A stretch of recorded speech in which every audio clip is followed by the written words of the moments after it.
We spend a lot of time online every day, scrolling through social media, chatting with friends, and catching up on the latest news, pop culture, and politics.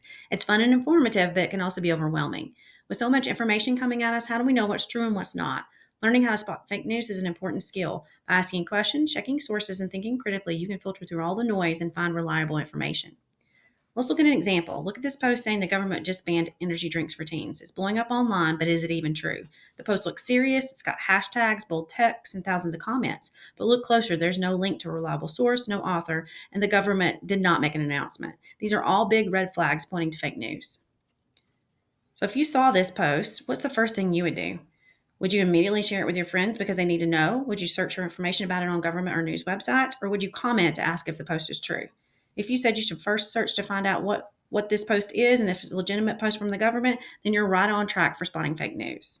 So let's look back at the post again. There's no source listed to be able to fact check its legitimacy. The post uses language to try to evoke emotions, and it's breaking news with no link that can be checked. So here are some tips to help you determine fake news from real news before you accidentally misshare information. First, you should check your source. Is it a verified account or website that ends in .gov, .edu, or that it belongs to a trusted news outlet? Second, you're going to look for evidence. Real news stories include quotes, data, and links to experts.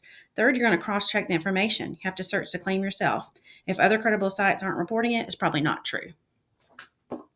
And looking back at our original post, when we checked this energy drink story, nothing showed up on any government or news websites. This means it's fake news. And yet thousands of people are already sharing and commenting on this story.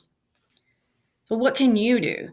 What can you do to make sure that you aren't sharing misinformation? Before you share, you have to pause and fact check. A few seconds can stop false information from spreading. There are several fact checking websites that can be used to guide you in distinguishing real and fake news. Factcheck.org, SciCheck, Snopes are all such resources. So you need to be the friend who checks the facts because the truth matters.